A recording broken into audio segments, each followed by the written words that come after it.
making it the key ingredient of our food machine. Corn. Every time we go to the supermarket, though we might not know it, we're surrounded by corn. The average store has over 45,000 products on its shelves, and roughly a third of them are created using corn. Thanks to modern refining and processing, cornstarch can be broken down and reassembled as sweeteners, fillers, and additives to make, well, anything. From cornflakes to cake mix, from Cheese Whiz to coffee whitener, from soup to canned fruit. In fact, the average American eats about 100 pounds of corn products every single year. And most of us don't even realize it. Take this chicken nugget. It's made up of 37 different ingredients. Want to guess how many come from corn? 30. Just look at the label of any processed meal, including the drink you wash it down with, and you'll find that corn is in almost everything. And that includes this. If there's a single food that symbolizes the American diet for me, it's beef. I've always imagined cowboys and great herds of cattle grazing on the open prairie. Well, the cowboys are real, and they tend real cattle. But this is the modern-day prairie. Not a blade of grass in sight. This is a CAFO, concentrated animal feeding operation, owned by JBS, the world's biggest meat company. At full capacity, it's the temporary home to more than 90,000 prime beef steers. To feed all these cattle, there's a huge factory right in the middle. It's processing industrial quantities of, you guessed it, corn.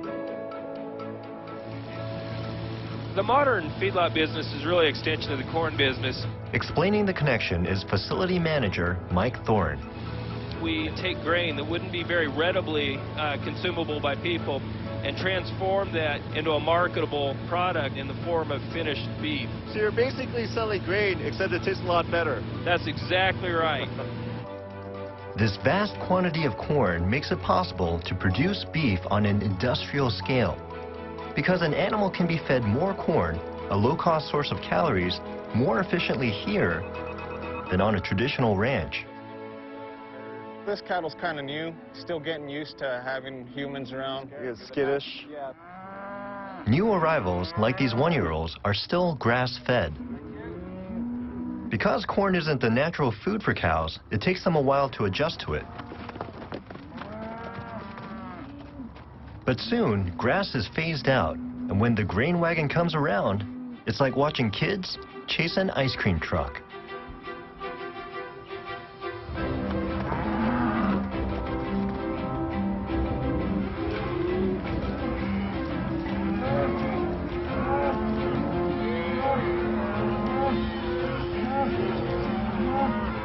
So the idea is to try to fatten them up in the shortest amount of time as possible? Basically, yeah. How much do they weigh when they come in? About 600 pounds. 600? And how much do they get up to by the time they get out of here? 1,300 average Wow. weight. So they double their weight. Right. So I'm trying to imagine, I weigh about 155 right now, so in 6 months I'm going to weigh 300 pounds. It takes just 6 months to go from this to this. 2/3 of a ton of engineered beef steer. What people don't know is that the fat gives it its flavor. So when you're looking at the steer, like, how do you tell they're ready? They're nice and rounded, everything's perfect, just looks like a nice meaty animal, but it's got that nice thin layer of fat that we want on them.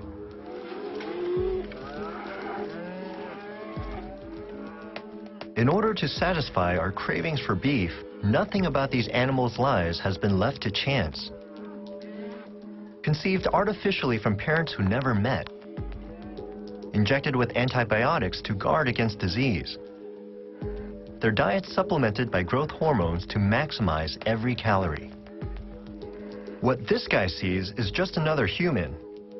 What I see is a new kind of animal. an animal bred and raised to meet the demands of the producer and the consumer.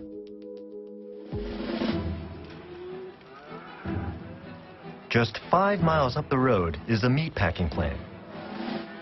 More than 5,000 head of cattle are funneled through this factory every single day. And this is just one of 632 plants in the U.S. Collectively, they process 34 million cows a year.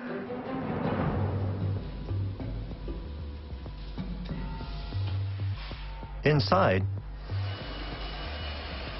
there's a cacophony of blades and saws as an army of butchers dismembers hundreds of carcasses an hour.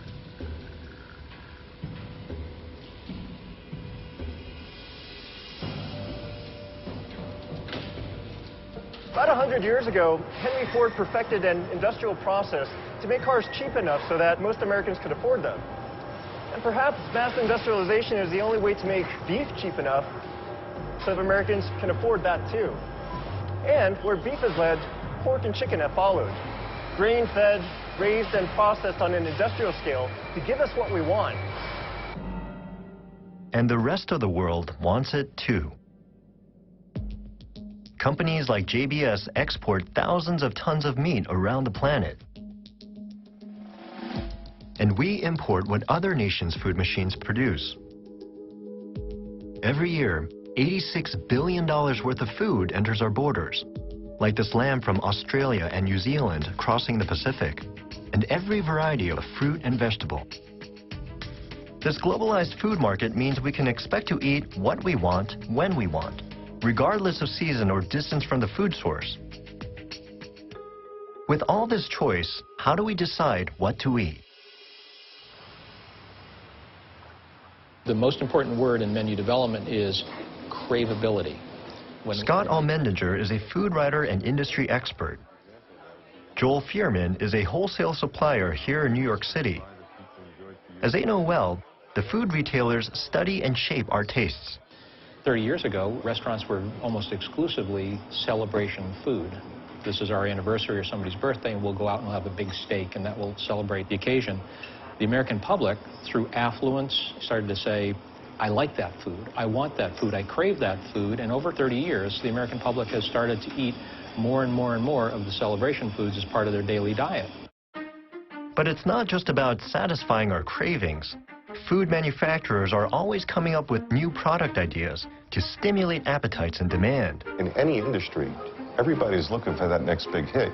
And you can create craveability with almost anything. Outback Steakhouse did it with one simple ingredient. Perfect example is the bloomin' onion. You take an onion that has a price point of maybe 32 cents per pound and you turn it into this product. This is an onion? That was a rather large onion that they've sliced and soaked in buttermilk and batter and deep fried and created into the bloomin' onion. It sells quite a bit. It becomes a commodity. It becomes an item that the consumer wants.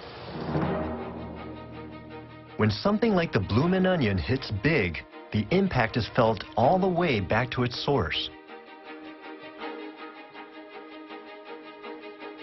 These are onion fields in Central California.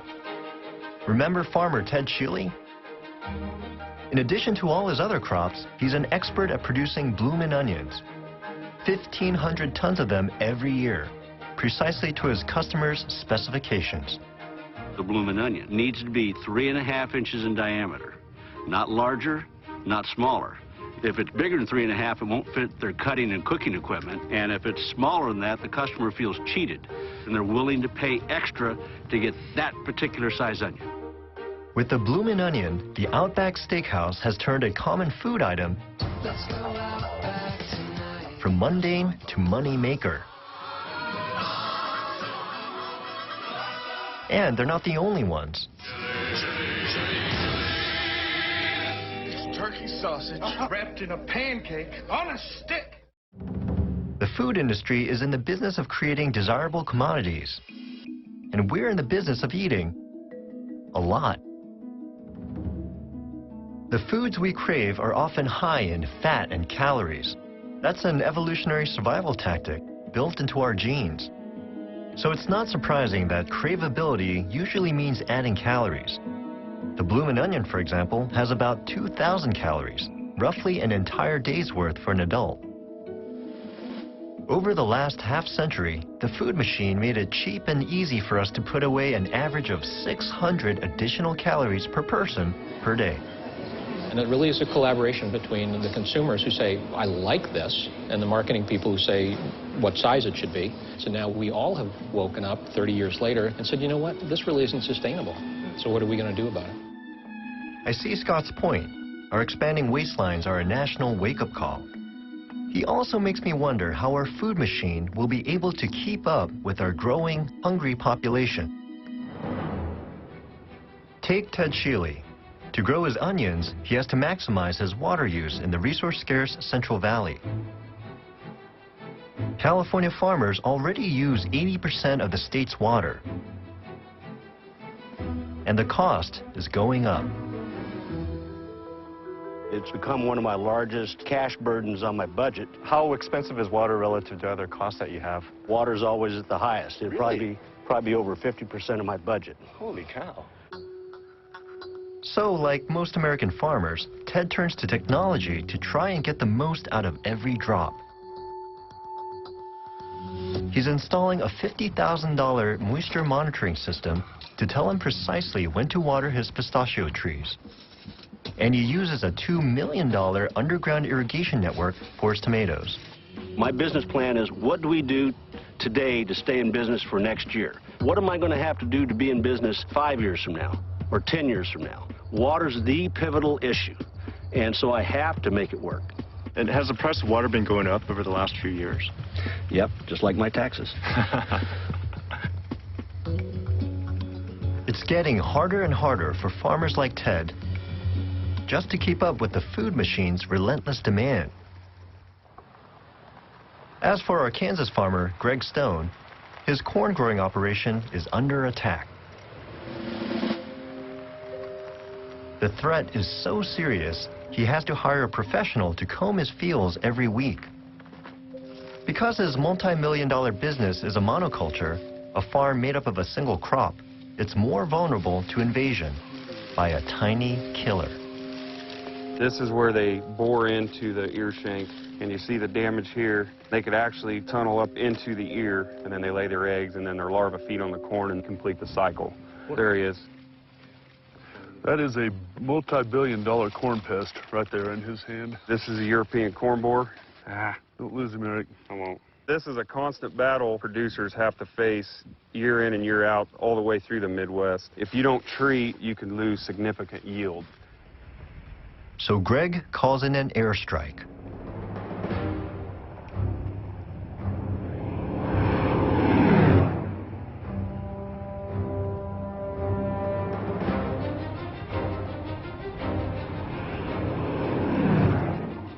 Robert Grace is one of 3,500 ag pilots in the U.S., an expert in the aerial deployment of bug-killing chemicals.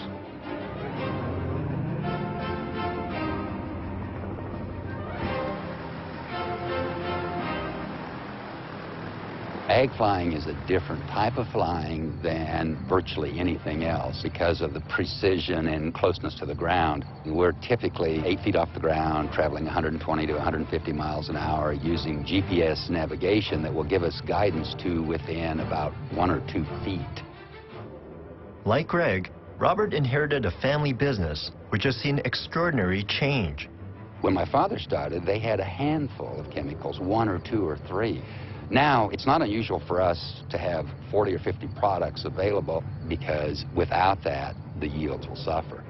The pesticide industry has had to develop this wide-ranging chemical arsenal because the insects had their own secret weapon: evolution. Sooner or later, the pests evolve resistance to every new product. Of course, no one's been happy about this. Certainly not the farmers. But caught between the need to keep producing and the increasing cost of a chemical arms race they couldn't win,